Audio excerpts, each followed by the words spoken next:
Well, hello, viewers of the Erudite Bibliophile with Wanderlust. I am so happy to be here today with award-winning bestselling author Alka Joshi. As you can see behind her, she's got the Henna Artist and the Secret Keeper of Jaipur series for us. Welcome. It's so good to see you today. Thank you, Erin. Thanks so much for having me. Yeah, I'm so excited to talk to you today because I was hoping you had an update for us on your upcoming Netflix series project of the Henna Artist starring Frida Pinto. So I didn't know if you had any updates on when that might possibly be released or any of the other starring actors or actresses, and also too if you're a consultant on it or if you have any input regarding it or Everybody asks me that. And I have to tell you, when I signed away my option, producers buy the option and then they get to do what they want with the series. So right. I gave away all my rights. And I am not involved in any of the series. They will, Michael and Frida are very good at just letting me know what's going on in terms of, like, every now and then they check in and they go, okay, so now we're reviewing the first two episodes, or Netflix now has the first two episodes to give us notes and so on. So, they will do that. And if I'm down in LA, I'll have lunch with them, but it's not like I know Right. all the details of what's happening with the production. So it takes about 2 to 5 years to make something like this Wow. happen. Yeah, yeah, it doesn't happen right away. So the first thing that they had to do, it took them about a year to start making all the pitches to the streaming companies to see which one of those streaming companies was going to give them the money for the production. And why that is so important is during Zoom, I mean, during the pandemic, it was very hard to get meetings because a lot of streaming companies and film companies were like, okay, we don't know what's going to happen. We don't know if we're going to release this just yet. We don't know if, this production is going to make it because we've been stalled with the actor having COVID. So there Right. were all of those things that were going on. And so it took them about a year to meet with all of the different streaming companies, and they ended up getting 5 offers from different streaming companies, and they sold the production option to Netflix. So Wow. then Netflix gets involved, and then they have a whole list of things that they want. They meet with the producers over and over to say, okay, we want it to look like this. We want it to, have this kind of a feel. Oh, you want to go to India for this production? How many locations do you think you'll need? So there's all of that. And then they have to get a budget together. And then they get a group of writers together to start writing the episodes. So then they start writing episodes. And then those episodes, every single one has to get vetted by Netflix. And Netflix is going to give them notes just like a producer would. So, consider Netflix one of the other producers.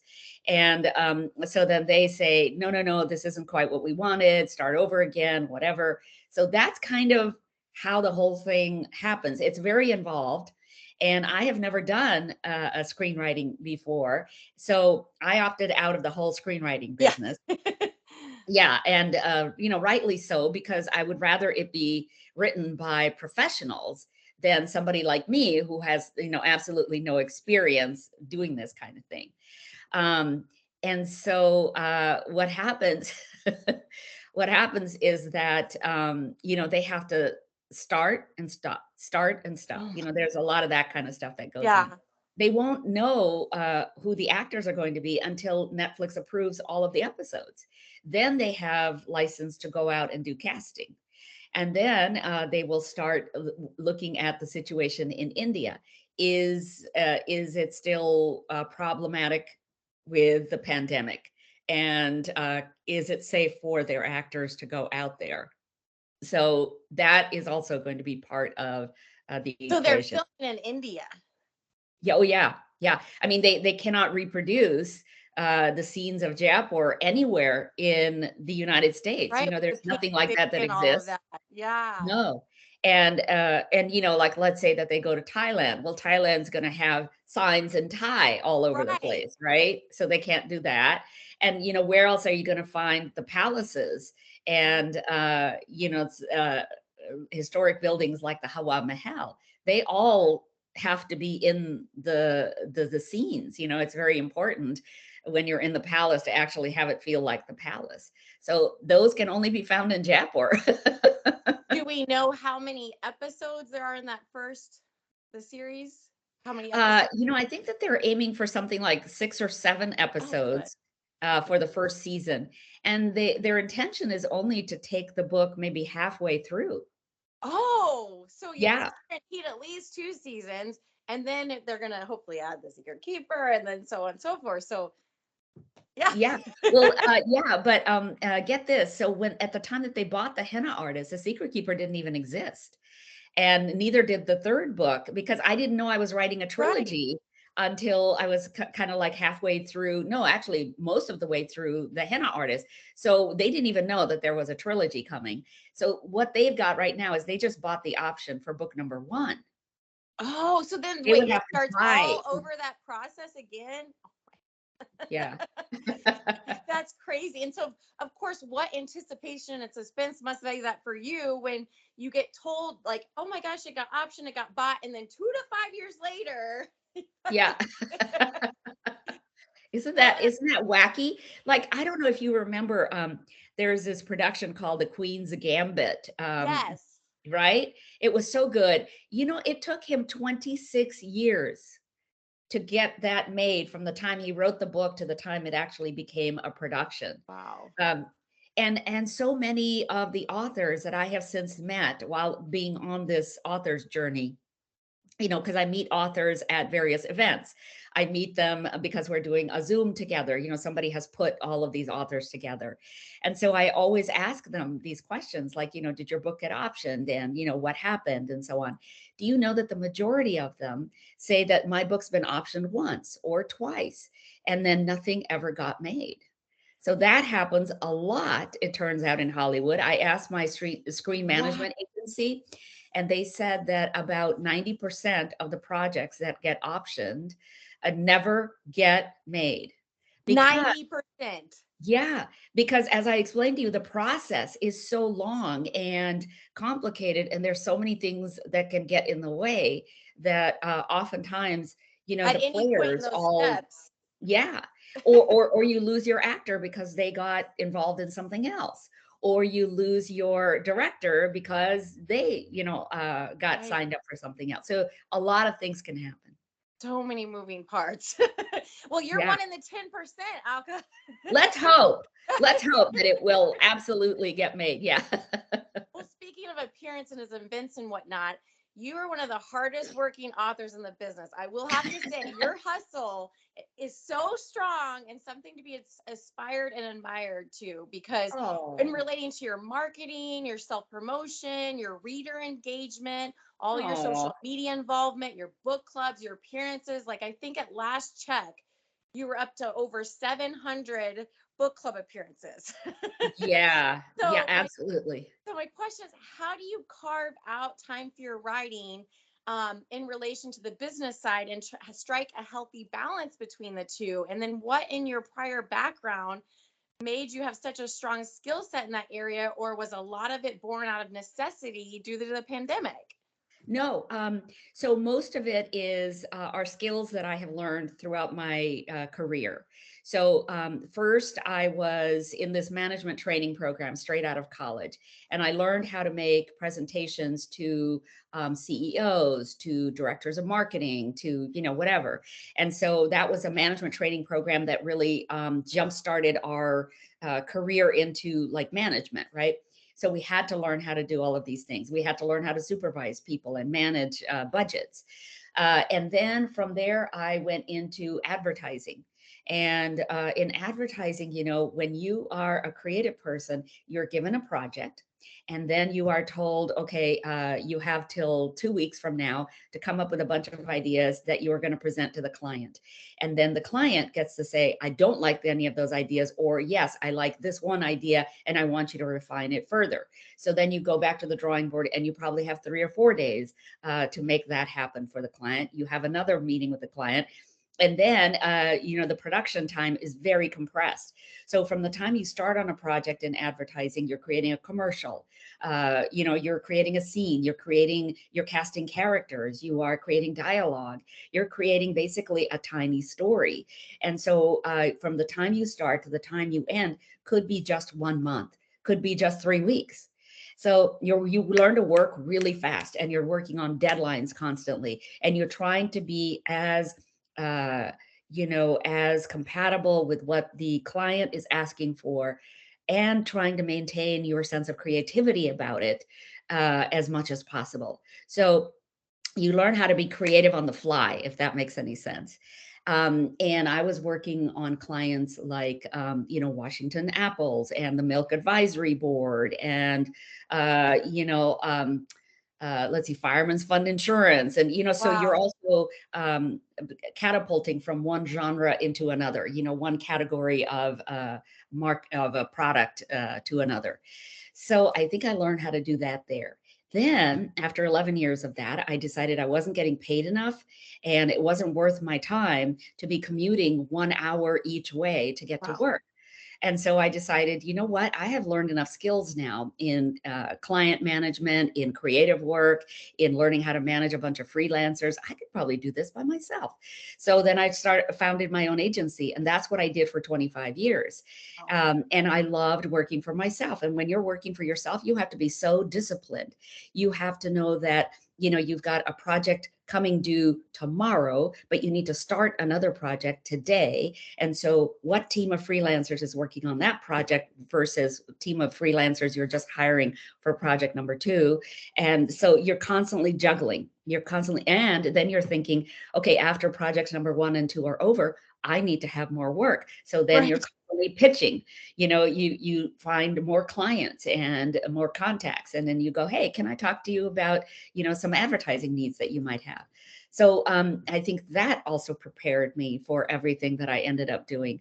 So I think the only thing that the pandemic pushed me to do was actually to um, uh, start Zooming. And, I had always been kind of scared of social media. I had been so scared of social media. I didn't want to And now jump. you're the social media queen. I was so scared. I just thought, you hear these horror stories about people who get on social media, and then they get all of these, people making nasty comments, and then they have to, oh my gosh, or they get hacked, or, this and that and the other. And I was like freaking out. Uh, but, I just thought I got to do this because there's no other way I can talk to Right. people about my books. I can't go out anywhere. So I'm just going to do this. And so then, what I did, Erin, is I watched a bunch of YouTube videos on how to get on social media. And that's how I learned. There's so much that you can learn on the internet, which is really amazing to me, that it's a tool. It's like having a university available to you 24/7. So I Right. went online and I Googled, how do I get on social media? How do I Zoom? How do I set up lighting for Zoom? Right. How do I do my makeup for Zoom? I mean, there were just all of these great people out there who have given you free tips and tricks to do that. So I started doing all of that, like what colors look best. Like you'll notice I never wear a print because it's best when you're on TV, which is what I consider this Right. that we're on right now, to not have anything competing with what you're saying. And when you wear a print, it competes with your mouth moving and your hands moving and all of that. Isn't that interesting? Well, now, So, yeah, now I'll be watching you and be like, "Yep, she's not wearing a print." Like something I didn't even notice, but now I'll notice. right. And you can't have anything too distracting behind you. So I am right now in my dining room. There is a large painting right behind me on the wall. And it's something that my husband and I bought 25 years ago when we first got married. And I paid more for that painting than my mortgage. Okay. And so as soon as we brought it home, I said, Brad, what did we just do? We fell in love with this painting and we paid more for it than the more we've got to take it back. We can't afford this painting. No, we can't afford. No, we have got to take this back. And my husband said, honey, it's an art gallery. It's not like Target. You can't just take it Right. back and get a refund. You know, there was an artist behind this, and the artist is so excited that you bought the painting. It's not okay to just take it back. Well, I called the gallery anyway. And I said, you guys, like I made a mistake and blah, blah, blah. And so the gallery owner came over and, looked at the painting in our house and talked to us. And I think she just talked me down Right. from my panic. And so we ended up keeping it. And I'm so glad because every house we have been in, we have always found a beautiful space to put it in. And now it's become my backdrop. So at first it was my only backdrop. Right. And then my publisher sent me the first large poster of the henna artist, and I thought, oh, okay, I'll set that up in the background. And then when it came for the Secret Keeper, I thought, oh, well, why don't I set that up, and then I'll have like, Right. Well, like yeah, normally I do like a split screen when we're doing the interview, but I've always seen how you have those beautiful covers in the background. So I was like, I want the full screen to show both of those beautiful covers and whatnot. So I'm curious, does the artist know that you have this in your background and have been in so many households across the whole world and United States, and everyone's seen this piece now, but how see, it was wonderful. worth it. Yes, exactly. So, what happens is that when you go with a major publisher like HarperCollins, they have an art department, and their art department will send the author several concepts that they have been considering for the book cover. And so, for the henna artist, they sent me all these different book covers, and I said, "Oh, I like this one. This really feels like." Lakshmi coming out of one of the palaces after a meeting with the Maharani. So this is it. And then they have to go back and work on it and make it like work in Photoshop and make sure that it's clean and it's something that you can put on a cover and reproduce a billion times. Well, then they sent me the final, and I was so excited about it. I was like, oh, that's fantastic. I was across the street. I have some friends and we all play Scrabble together. So on a Wednesday night, I was over there playing Scrabble, and I said, hey, you guys, you want to see the cover of the henna artist that they've just finalized? They go, yeah, yeah, yeah. So, I had my phone with me. So I showed them on my phone. And my friend AJ, my initials are AJ, but actually she calls herself AJ. And so she's like expanding it on her screen, just to make sure she sees all the details of the cover. And she goes, "Why is this woman wearing sneakers?" And I said, "Oh, ha ha, AJ, that's not, that's really funny." And she goes, "No, seriously, look, Alka." So she showed me blown up that I had only been looking at the cover like Right. as The a whole whole, and perspective. I hadn't been looking at the details. And she said, "Oh my God, why is this woman wearing sneakers?" And I was like panicked because I thought, "Oh my God, I hope they haven't sent this to print." I know they were about to send it to print. So I called my editor right away and I said, "I don't care what time of the night it is." I'm like, Right. I'm like, I have Kathy, to catch this before it goes to print. yeah, yes. Oh my God, you can't have a woman in 1955 India wearing sneakers on her shoes. No. So finally, she goes, "Oh my God, thank you," and they fixed it. Like they photoshopped something in there so that it doesn't look like she has any sneakers on Thank at you, all. AJ, for the Yes, save. she saved it. Oh my God, can you imagine what would have happened if this cover went out and everybody would have said, "Why is this woman wearing Yeah, you're like, what's sneakers?" the story behind that? And then they get to the end of the book. I still don't know why the sneakers were on her. Yeah. So they went through the same process again with book number 2, and they're going to go through the same process, which we're going through right now for book number 3. Book number 3, Erin, is called The Perfumist of Paris. That was a question whether or not we had a title yet. The Perfumist of Paris. Because I remember the exact moment in The Secret Keeper of Jaipur where I felt this foreshadowing of what was coming for us in the third book, with Raja as a perfumer and her son Nikki coming to visit her, see her. And you've been kind of dropping some breadcrumb trails along the Yeah. way on social media that she'll be married with two young children, two young girls, I believe, and that Yes. she'll be trying to come up with a signature scent for her fragrance house Yeah. using special ingredients from India that Lakshmi helps her find and get. Yeah. And so I was going to ask, like, do we have a title? What else do we know? Like, and how did your trips to Paris and Grasse shape the book? So this is Oh, perfect. I'm ready. okay. So I'll tell you this. Um, First of all, it's amazing how many people you meet when you do something new, and then those people turn you on to other people. So the main producer of the Henna Artist is Michael Edelstein. When I told him one time we're having dinner or something, and I told him that I was working on book number 3 now, and it's about perfume. He goes, "Oh, you have to meet my friend Anne Gottlieb, who works out in New York, and she has been a major player in the perfume industry for years." So I call up Anne. She agrees to meet with me. I fly out to New York last May, so a year ago. I flew out to see her, and she introduced me to all kinds of people. She took me into a fragrance lab, a major fragrance lab, just so I could see how labs are designed and how people like Radha would be working in a lab to create the formula that a master perfumer would have given them. So then Anne turns me on to people in Paris. She goes, you really should go to Paris because so many of the master perfumers are out there. So I Like, tried to if get to I have Paris. to, I guess Yeah. I will hurry. Oh, if I have to, fine. So then I waited for the travel ban to be lifted. Remember, like we couldn't travel for Right. such a long time. And I thought, how am I going to write this book and talk to these master perfumers in Paris if I can't get to Paris? So finally, I started contacting all of them. And I just said, I may be able to come out this fall. I may be able to come out this winter, but I would love to talk to you. Now, several of them Zoomed with me, so I could actually talk to them via Zoom, but I wanted to be physically in their presence. And I wanted to be in Paris so that I could be in the apartment that I think Radha and Pierre live in, so that I could get a feel for them moving around the apartment. I could get a feel for, how they interact with one another, where their kids hang out in the evenings after school, that kind of thing.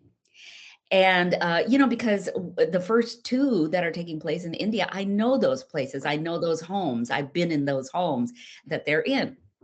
Okay, so the travel ban's finally lifted last September.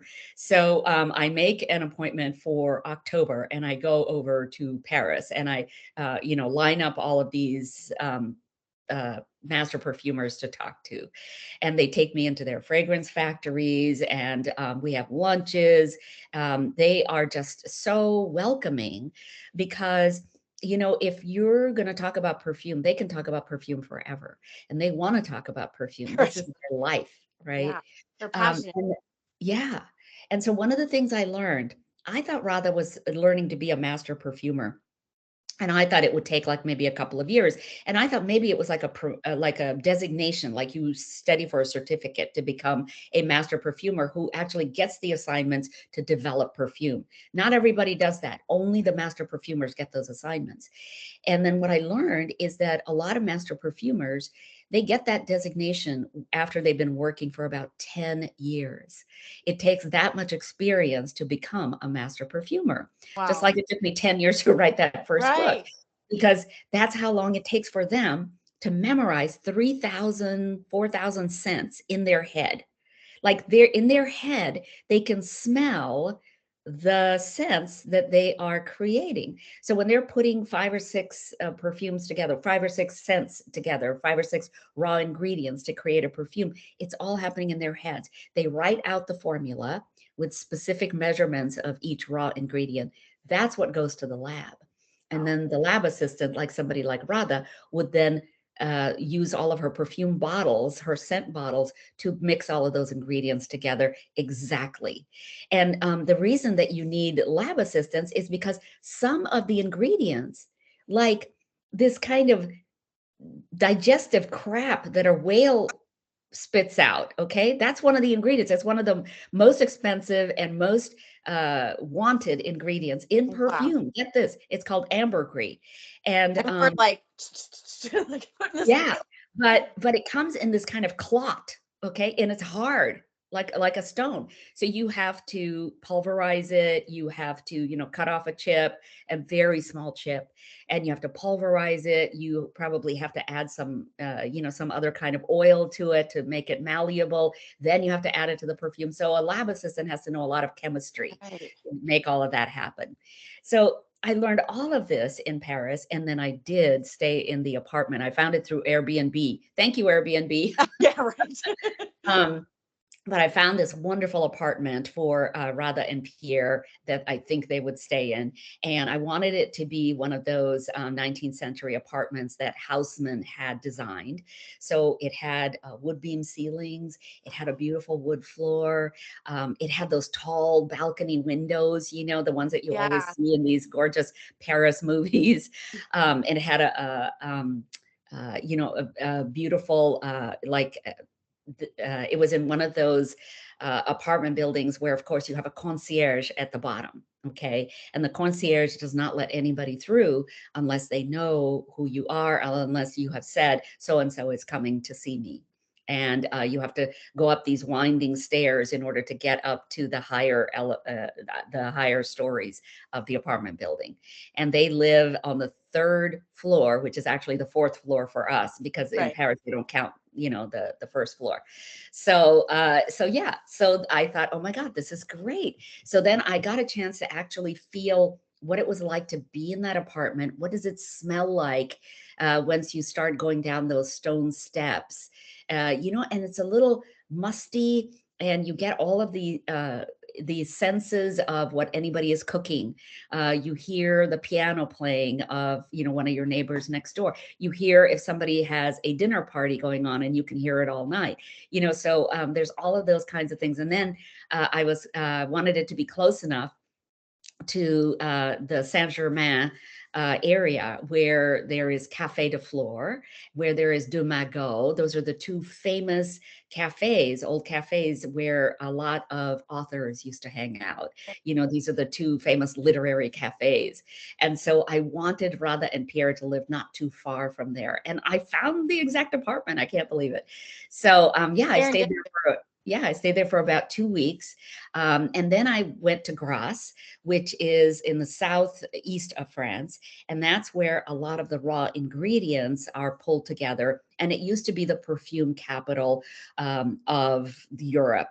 Now, since the 1970s, which is when the book is taking place, book number 3 is taking place, Grasse, a lot of the master perfumers from Grasse have moved into Paris because it's more fashionable to have a little, office there. So Grasse is no longer, I would say, the perfume capital of Europe, but a lot of perfumes are still sort of compounded there. And so I got a chance to talk once again to some master perfumers and some perfume factories where they compound the fragrances that a master perfumer will send them. So the master perfumer will say, this formula has been approved by the client. Now you need to expand it into like 200,000 bottles or whatever. Right. So that's what they do. And they were so generous with their time. Everybody was so generous. It was just wonderful. From there, I flew to Lisbon. One of the master perfumers, or one of the gentlemen who had run a lot of these perfume houses in the 1970s, and of course is French, has retired to Lisbon. So I had contacted him, and he had said, I don't know if I want to meet with you. Give me the names of your books and I'll see if I can find them. So yes, isn't that interesting? And then 2 weeks later, he contacted me and he said, I have read both of your books, and yes, I will talk to you, because he's like, you're a serious author. Right. You're That's not what I was just, thinking in my head. I was like, it helped that you already had these when you were going over there, ask them to meet with you and whatnot, because you're like, your work speaks for itself. isn't that interesting? Yeah. I was so, I guess I would have to say I was so honored that he actually took the time to read my books And he said, okay, you're you're a legitimate person. I will talk to you. And I can tell that you're going to take my information about perfume seriously, because that's what you tend to do with your books. And I was like, yes. So he agreed to meet with me. Now, he doesn't even live in Lisbon. He lives 2 hours south. He has a big country home, like with acres and Right. acres and whatnot. And so he agreed to come to Lisbon. He came to Lisbon all on his own dime. He flew to Lisbon. He stayed in a hotel overnight so that he could spend the entire day with me. Wow. And we went from place to place, and he just told me all about his life, about perfume, about his family, which had been a major, major family in Grasse, developing perfumes for 3 centuries. It was amazing. So then his first name is Eve. And so I decided that in honor of him, I would name the company that Radha works for the House of Eve. Ooh, And I I love. told him, Does he yeah, know and I that? said, yeah, He yeah. does And know. I said, Eve, is it all right if I use your name? And he said, yes, of course, it's just fine. I sent him the final draft of the book before it went into copy edit last week. And he read it. He's a really fast reader. And he read it. And then he sent me this email, and he writes, bravo, bravo, bravo. You Wow. have learned more about perfume in the last, year than a lot of people learned in 10 years. And I love this character of Radha. I love everything that she's doing. I think this is going to be a big hit. Thank you so much for letting me be involved. And I was like, well, thank you so much for giving me all that information. Wow. And too, I feel like the reader's going to pick up on how much authenticity too, because like you said, I mean, you straight from the lips, you talk to the experts and it's going to be infused into the work and like, oh, that's amazing. Yeah, because one of the things, Erin, that I like, and I think probably your reader pals and all of the readers that might be listening out there, um, can pick up on, is whether a book feels authentic, whether the book feels like you can actually place yourself in that setting with those characters. Maybe you're wearing the costumes that the characters are wearing. Maybe you're one of the people in the crowd that the character is encountering. I want to feel that when I read a book. And so I want my books to be those kind of books that people feel like I'm in this setting. I am a friend of Lakshmi's. I'm a friend of Radha's. I'm a friend of Malik's. And I am going through this experience with them. Well, and that kind of tail ends. I was also going to talk about there's this author, Lisa Genova, who's a author and neuroscientist. She asserts in her latest release, Remember, that a memory is more likely to stick, or you're more likely to be able to like, retrieve it or recall it the more the senses are engaged when you're doing it. So, like if you're watching someone or something, while you're hearing certain music, while you're smelling a certain smell, while you're eating some delicious food, it all combines to help you solidify that memory. And I fully believe that's one of the reasons why your stories are so captivating, so powerful, so memorable, because you do really engage all of the senses and take the reader, off to India and beyond. You beautifully craft these exquisitely detailed stories with rich images, rich words. And so when you were talking about all the things you did at the apartment, in the smells, and I hear, all these things, I was like, this is exactly what I was talking about. So I wondered how much of that was drawn from not only your travels, which you've mentioned, but how much of that was layered in from your childhood memories of Jaipur with the first 2 books. And then how much is sometimes unconscious, because I know you always say you vividly dream with like colors and smells. And so how do how much is conscious, how much is unconscious of bringing all these senses in to create that like travel off and beyond? Wow, what a good question. By the way, I have to tell you, Erin, you're a very good interviewer. Oh, thank you I so have much. Oh, yeah. Yeah, I mean, you're asking really interesting questions. And I have to tell you, I've been interviewed now probably 200 times. And I think you're one of the best interviewers Oh, I've had thank you so so far. much. Well, Yeah, I was because you're worried when you have 700 book club peers. I'm like, am I going to come up with any questions she hasn't been asked yeah, and I'm not even counting those 700. before? Um, okay, so I think that it's probably a combination of things I have experienced, and things that are in my memory locked away. And you're absolutely right. I think that the way that we remember memory, the way that we remember things is oftentimes brought up by a scent. Brought up by music that we hear. Like anytime you hear a piece of music that you heard when you were 14 years old, it brings back all those 14-year-old memories, right? So it is the senses that really harness our memories and that hold our memories. I think that when we bring up the senses, and when I bring it up in my writing, I am wanting to conjure up whatever comes up for me when I bring that up. Like I remember in the Henna Artist, I have a scene where all of the young ladies at Parvati's house, whom she has invited for a party, they are listening to Rock Around the Clock, because that was really popular in 1955, even in India, where these young ladies who are exposed to a broader world are listening to Elvis Presley and Chuck Berry and, all everybody that anybody's listening to in America. There was something called the Banaka radio series that was heard around the world. And so as soon as I put that in there, Rock Around the Clock, like I can hear the music in my head. Right. Anytime I put those sensory things in my books, in my narrative, I can actually smell the gardenia that I'm putting in narrative. I can actually hear the music. I can actually taste the food. The food that I put in here in all of my 3 books. And of course, in the 3rd book, Perfumist of Paris, I've got a lot of French food in there. But as soon as I put food in there, I get hungry because the memory of eating that food comes up for me, and I have to stop and I have to go eat something. But that shows you wrote it perfect, because that's inspiring you to go eat. Right, exactly. So yeah, I think that, it's so phenomenal that memory is completely intertwined with our senses. And I love reading books that do inspire my senses, and just help me to feel that I'm right there in the scene.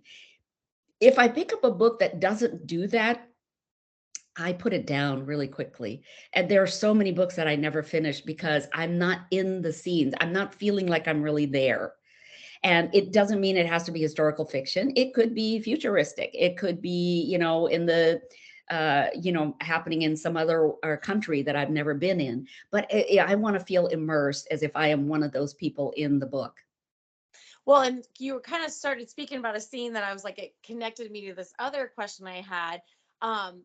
Publishers and authors come up with the most unique ways to promote their latest release, like with fun tie-ins and collaborations. And so when I was thinking of what would be great adjuncts to like the Henna Artist series, of course, I'm thinking maybe a customized, henna or mandala design, like you're talking when they do the mandala outside. I was thinking that would be really cool, or like saris in the color palettes of the 2 books with the rich bold red and the Wedgwood blue and pink fuchsia, or a certain signature scent or roller ball for the upcoming novel. So I didn't know, have you ever thought of what style design or perfume might go with some of those books, or do you think maybe a better adjunct would be something that captures your personal style as an author, because you're kind of well known for your style with your jewelry and your hair looks and your glasses. So I didn't know, kind of, have you thought of tie-ins or collaborations that might kind of go hand in hand with the novels? Yes, absolutely. Like I think for the Perfumist of Paris,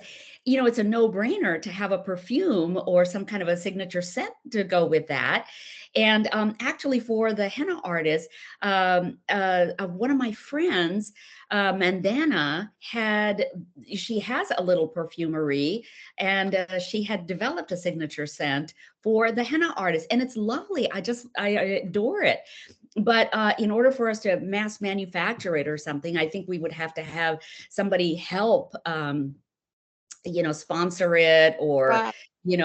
and so what I was hoping is that one of these master perfumers I have been talking to in Yes. Paris or in New York would help develop something like that, you That would know, be and if they could it- go in it with us, then maybe we could, you know, have this kind of tie-in. But we are going to be brainstorming at the publishing house. We're going to be brainstorming as soon as my editor comes back from her Scottish Highlands trekking yeah. next week. We're supposed to do a brainstorm about tie-ins and marketing and things like that. One of the other things I was thinking is, oh, do I have any here? I don't think I do. But you know, the bookmarks Oh that yeah, go in yeah. the book, I was thinking about a scratch and sniff on the bookmarks at least. Oh, Wouldn't that be that's fun? unique. I've never seen that before. That's very unique. Yeah. Yeah, and if any of your readers have, you know, any of your, you know, listeners or Right. watchers, if they Ideas. have any ideas, you know, I would welcome it. I think it would be so wonderful to have some kind of tie-in. Uh, Yes. Oh, there's so much sensory, you know, input in this third book, because it not only deals with the raw ingredients that go into perfume, like sandalwood oil and jasmine and rose, but you know, there's all of the food that's involved. There is the scent of Paris versus the scent of Agra, which is where you know, Radha goes to find her raw ingredients. There's just so much in there, so much richness that we could mine. And wouldn't it be wonderful to have the book, you know, be sold with something like that? I don't know. Right. Or like if you were saying like a bookmark that has this scent on it, I wonder if they could put it like, you know how the book jacket is, if it could be perforated where it folded in and then they would just, you know, tear off the perforation and then use that as the bookmark. Oh my God, what a great idea. I'm going to suggest that. I'm going to That's say like Aaron got Wallace a have, book jacket and they yeah. just tear off the perforation and then they've got their bookmark to use when they're reading the book. And then each one could have its own, like you said, if it takes off, then they could go back and for each printing of, say, the Henna Artist and Secret Keeper of Jaipur, they could develop a scent that was with each of those for the reprintings to put it in or whatnot. Or if it gets, you know, when they release for like different versions, like the trade market paperback and the, you know, large print and like, you know, different ones or whatnot. That'd be cool. Wow, what a great idea. Oh my gosh, that is such a great idea.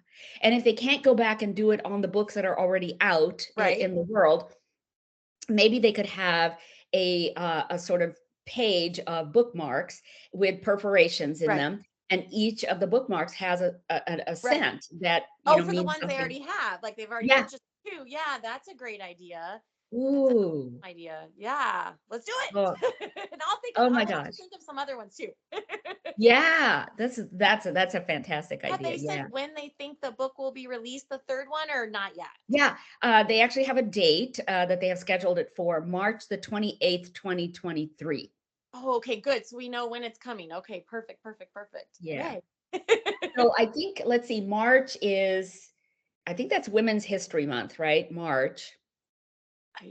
I'll have to look, but if that would be perfect.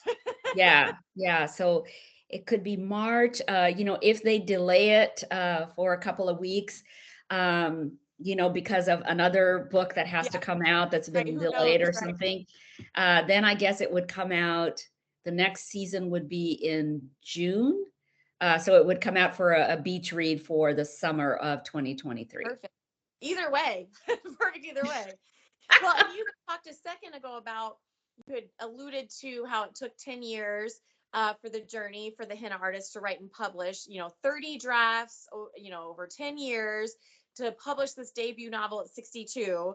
And so my question was, how did it feel and how did it come about to be like the Reese's book club slash Hello Sunshine selection pick of like May 2020, and then it ends up getting published in like 28 languages, you know? So how did that all come about, and then how do you think that changed like the trajectory of your Jaipur writing like trilogy, you know? Because I mean, that I feel like that probably even spun it in a whole nother way than maybe it would have gone otherwise. So Okay, so I think that when you go with a traditional publisher, and you know, we only have 5 traditional publishers in the country. So we have HarperCollins, we have Simon and Schuster, we have Penguin Random House, we have Macmillan, we have Hachette.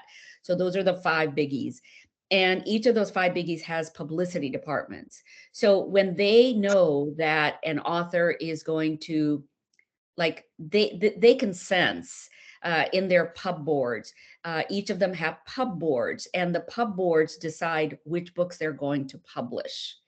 And the pub board is made up at HarperCollins of all kinds of different people from different departments, from sales, from marketing, from editorial, from the mailroom even. So these pub boards are going to sit down and go, okay, we love the Henna Artist. We all have voted on the Henna Artist. We think that it's going to be a bestseller. We think it's going to really reach a lot of people. We give it like 5 stars.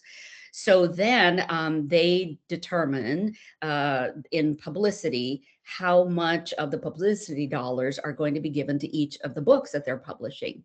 And so they must have decided very early on, we're really going to push this. We think that it's a great vehicle for a movie. We think it's a great vehicle for this and that and the other. And then they work within their magic of the publicity department. They figure out whom they're going to try to reach out to. It turns out that in Hollywood, there are people called scouts. And these scouts look for these kinds of properties for their clients that they think their clients might be interested in for one reason or another. Maybe they want to produce it. Maybe they want to act in it. Maybe they want to just peripherally be involved in it. But, that's kind of how my publicity department got in touch with some of these talent scouts. A talent scout for Reese Witherspoon saw it and thought it would be great for the book club, sent it off to Reese. That's how it happened. I have nothing to do with it. And, Erin, I feel that everything that has happened with the Henna Artist is down to my mother. I really do. Because, we lost her 10 years ago. I lost her 3 years into the making of the Henna Artist.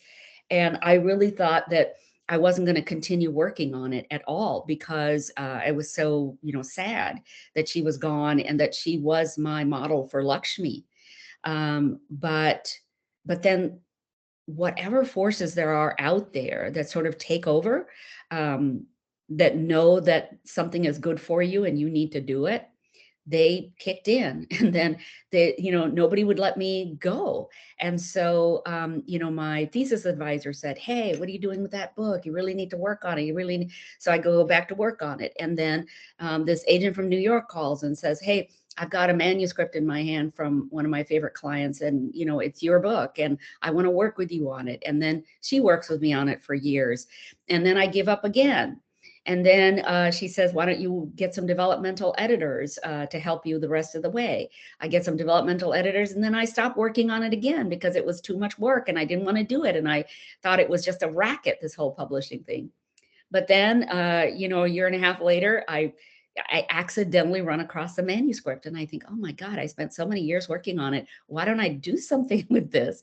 And so finally, after, like 9 years, I send it back to my agent and I go, hey, do you remember me? I don't even know if she remembered me at that time, because it had been years since I had contacted her, like 2 or 3 years. And, she's moved on, like she's got lots of other, authors who need to get published and so on. And then, so I just think that in all of this, it's got to be my mother working behind the scenes. Even though we lost her, I think that her spirit is always with me. And so I was at this conference. Okay. So Erin, last, when was it? September or something. I was at this conference in Santa Fe, when the travel restrictions ended. A lot of people have been inviting me to their conferences. I was delivering a keynote. And a woman came up to me afterwards and said, I hope you don't think I'm crazy, but I have to tell you that while you were speaking, I saw your mother standing 3 feet behind you.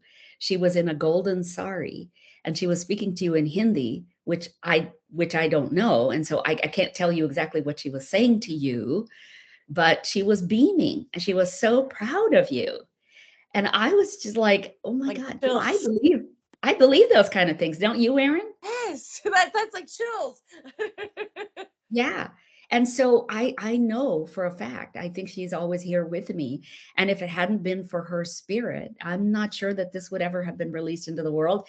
And I would never have had Malik, chomping at the bit to tell the world his story.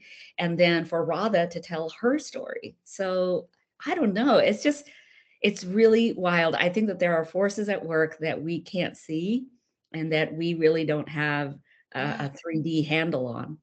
And she kept placing the book in front when you'd forget and make sure you Yeah. found it again. And Yes. that's How wild is wonderful. that? Yeah. Yeah. Well, and to go a little on the mom subject, but a little bit different way, you had talked about how she was your inspiration for this book, and you had mentioned that she had met the Maharani, one of the Maharanis in India. So, have you ever dreamt of meeting a certain celebrity or royal, or if you have, like, who have you been most excited to meet? Like, I know that that was a big visit for her before she left for America. So, who would you want to meet? Wow. Well, that's really interesting. I would love to meet Michelle Obama. Oh yeah. I really admire her. I admire her for the graceful way in which she dealt with all the naysayers while she was in office as first lady. And I would love to meet Hillary Rodham Clinton. I am sorry that Ruth Bader Ginsburg is gone now Yeah. because I would love to have met with Ruth Bader Ginsburg. I really love strong women. I love the fact that they can hold on to their identities, not lose those identities, and not lose their cool in the face of so much criticism. And if a woman puts herself out there, she is liable to get hammered down. That's just the way it's always been. If you put yourself out there, you're going to be the nail that sticks out of the piece of wood, and people want to put a hammer to it. Yeah. Those women, I think, give me so much courage to just say what I feel. And in all of these books, I say what I feel, Erin. I do not let anybody keep me from saying those things. And the things I really believe in are that every woman has the right to figure out for herself what she wants. And that means that she has the right to figure out if she is uh, destined to be a mother, if she is not destined to be a mother, if this is the right time for her to start a family or to start a career or to start whatever in her life. I firmly believe that every woman should be given absolute control over those kind of decisions, and that we should never take those decisions away from her the way that our country is trying to do right now. So I firmly believe in that, and I will never let anybody keep me from saying those things in my books. And to their credit, my publisher has never said one word about what I write about. Yeah. So if I want to mention, all the kinds of things I mention about the women and the problems that they're going through in my books, they never say stop. They never say, no, you can't say that. Um, and I firmly believe also that people deserve to know all of the contributions that my birth nation of India has made to this world.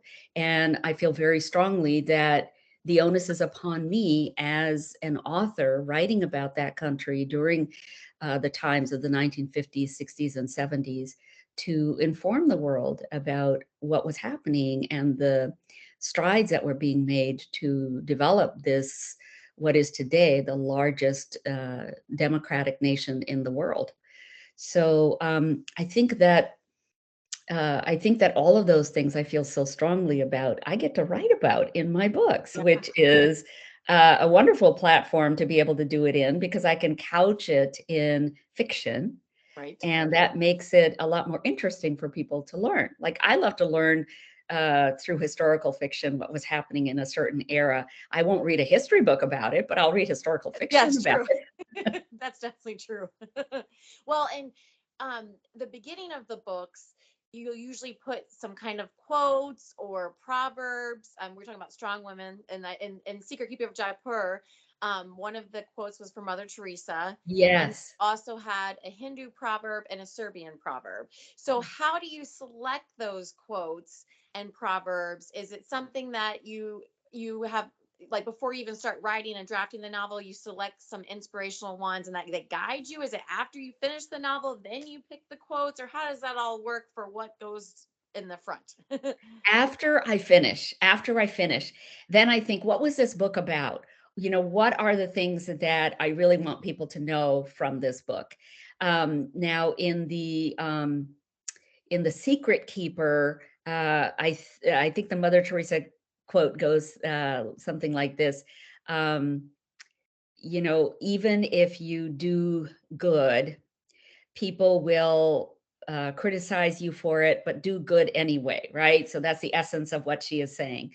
Mhm. Don't let other people stop you from doing the things that you need to do. And I so firmly believe that that's, what's happening in The Secret Keeper. Malik is in a very tenuous position. He's having to expose one of the wealthiest families uh, and say these guys are doing wrong.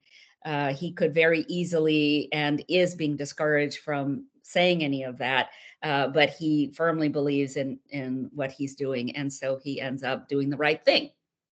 And so I think that's kind of where that quote came from.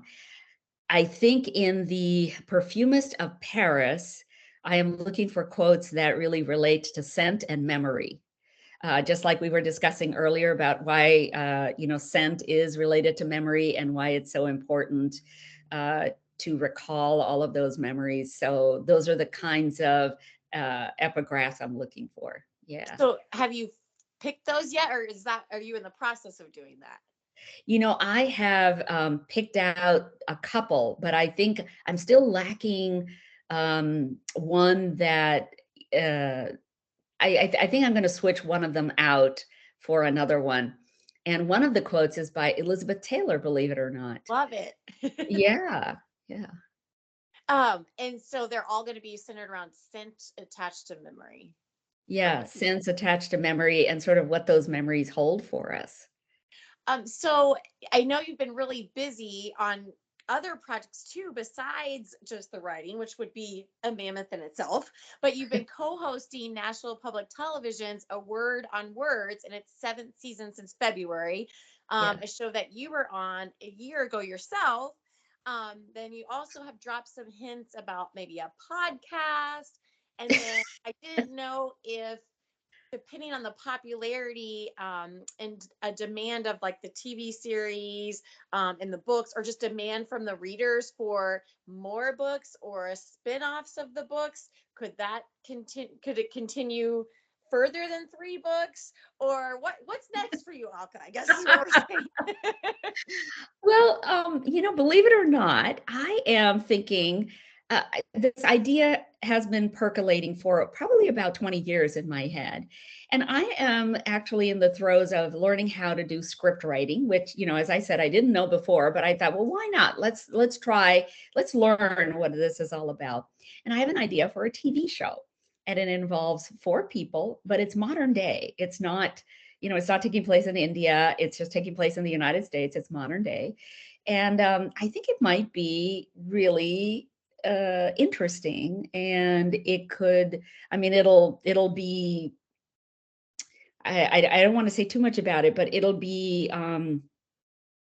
interesting for all different ages.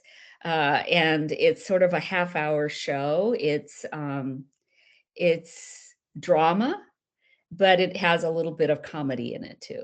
Yeah. That's exciting.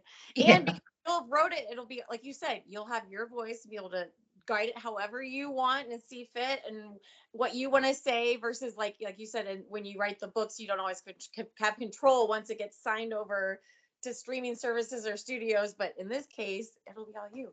Yeah. Yeah. That's very exciting. Yeah. So that is something I'm working on. And I think that once I get a handle on script writing, I may even try to do a movie script for book number 3. Because, as I said, the producers of the Henna Artist have only bought that book, not the Right. subsequent books. Right. And so I think that the third book would be really good for a movie. Do you remember this movie called Le Divorce? Kate Hudson was in it. It The sounds Divorce. very familiar. I don't, I'll have to go back and look. It sounds very familiar. I might Yeah. go on. And it takes place in Paris. And I thought, oh, I could do a movie like that because I remember reading the book by Diane Johnson. It was really a good book, and I thought that the movie adaptation was, really a good remake of that. You can't ever make the movie exactly like the book, right? Because the book has so much interior dialogue going on, and you really get to know what the characters feel. But in a movie, you can't get inside the head of the character. You can only convey it visually. So I think that book was so good at making that happen. And I think that I could do a movie that's similar in feel to Le Divorce for book number 3. And so the one's a series and the other one's a book. I mean, a movie. Yeah. Awesome. That's awesome. Yeah. And then what about um, if it was very popular and demand from your readers, or the series was very popular and they said, oh, we need more than 3 books in this trilogy, we want it to be a series, or oh, we really loved this certain character that maybe wasn't like the main character that you were following through, can there be a spin-off book based on that character? Is that possible? Are you already on thinking on to your next book that's out of this series and you're going totally other way? No, I think that it definitely could be open to a series beyond this, because I do think that as we have progressed in the series, now we have a whole new generation of, Radha's kids and Malik's kids that we could follow up on for the next 20 years. And I do think that there is enough of a story in their family life, but also in what's happening in India and what's happening in Paris at this time, that I think we could, I think I could totally get into writing those. People have also suggested maybe that I pull out some of the minor characters out of these books and write their stories as tiny little novellas. And I could do that. I would love to do that, I think, with the older Maharani, whom I just adore. I just Yes. think she's hilarious. And I would like to write about her life as a young queen. I think that would be That really would be interesting. amazing. Because probably what you're writing it, like you said, these some of the ones that were intended to be minor, but then people fall in love with, and as you're, doing events and you're touring, probably people keep asking about certain ones that you're like, whoa, they're like them as much as the major ones. They Yeah, deserve their own like paths or whatnot. That right. I think Exactly. that would be a great spinoff. Exactly. And then Exactly. for your show, Word on Words, is there an author that if they said, okay, Alka, you get to pick the next author that you interview and do on your show, Yeah. who might you slot into that spot? I have already recommended Erin McGraw, who has written several novels and taught at Ohio State University for so many years. I think that she is an amazing person to not only be chatty with different authors, but she would know her craft of Yeah. writing. So I think she would be lovely at that. So I have recommended her, and she lives out in Tennessee, which is, where they Right. actually do the word on words. We were doing it, on Zoom because that's all that was available during the Right. pandemic. But now they're going back to in studio in Tennessee. Oh, So gotcha. yeah, so it could be Aaron who might be doing it. I think that one of my favorite interviews was also with Jasmine Chan, who wrote The School for Good Mothers. And if you haven't read that, boy, that is really a powerful book. And it's kind of futuristic, but it's also so real about what's happening with mothers today and whether or not they get the support that society needs, especially when they're single mothers. So I think that I think she would be a really good host as well. That sounds great. I loved working with JT Ellison. She is just so kind and gracious, and she's the one who asked me if I would co-host for season 7, and that was really wonderful to do that with her. And her books, her mysteries are really fun to read if you have not had a chance to pick those up. And by the way, mysteries are my guilty pleasure. I Oh, love so reading. when you're not writing, if you had to pick a book up to read, it would be a mystery. Yes. Yeah, I love mysteries. And I love watching all of those mysteries shows on streaming Yeah. channels. I like in particular, I think that the Swedes, the Norwegians, Yes. the Danish, they are so good at mysteries. They are wonderful. They're written well, they're executed well. I love them. So would that ever be a genre that you dip your toe in? To I I I don't think I can write a good mystery, but I love reading them. I've really tried to figure out what is the psychology behind these yeah. mysteries? What makes them so compelling? I just don't think I have it in me to Or do that. maybe let's do a little mystery thread in one of the novels, but not to the whole genre. Well, yeah, and I think that that's why in The Secret Keeper of Jaipur, I do have a little bit of a mystery Yeah, thread in there. that's true. But I like, in particular, I like murder mysteries, and so I didn't Oh want to have a murder in any of no, my books. you're like, I don't want to kill any of Right? these. Well, what else can you leave us with? I'm sorry we went a little over the hours, but I've cherished every minute, so I appreciate this extra time. But do you have a takeaway for us? What would you like to I leave us with? I do. I have so many women come up to me, or they write to me, or they'll mail me a letter saying, I've always wanted to do something, and I see you out there in your 60s, and you've got a whole new career as a full-time author. Maybe I could do that too, or maybe I'll pick up something that I gave up a long time ago. And I want to encourage every woman out there, maybe every man out there too, in case you left behind a dream so long ago in favor of more practical needs. Go back to it. It will provide you so much satisfaction to pursue something that is not about money, because this journey for me wasn't about money. It wasn't about the money I could earn. I just wanted to tell a story about a woman who gets to do all the things my mother did not get to do in her life. And so for me, that was a passion project. And if you have a passion project, follow it, regardless of where you think it might take you or not take you. If you're really into pottery, go into pottery. If you have a memoir about the childhood you grew up in that has left an indelible impression on your life today, write about it. Just take a class at night. There's so many junior colleges, there's so many adult classes, continuing studies classes that you can take to really get yourself up to speed on whatever it is you want to pursue. So please do that. Regardless of how old you are, you still have life left. And if you're still breathing, you can pursue anything that you are interested in. Never too late. Yeah, because when it's interesting when you ask people what they said when people ask them as children, what do you want to be when you grow up, or what do you want to do? The answers compared to maybe what people are doing actually now. So it's like indulge back into that, like if you could do whatever you could do, and you probably wouldn't have guessed 20 years ago where you would be. So I'm so happy too that, like you said, your mom can see all of this. Yeah. Yeah. Yeah. Thank you so much, Erin, for this You so time. much. This was amazing. So everybody, it sounds like look out so far for March 28th for the Perfumer of Paris, and you'll keep us updated, Alka, on any of the future updates and on the newest novels. And thank you guys for watching. Thank you so much. Okay, now before you go, I'm going to Oh, take a little screenshot of the two of us. Okay. 1, 2, 3. Yay. yay. Thank you, Erin. So much, Alka. Bye.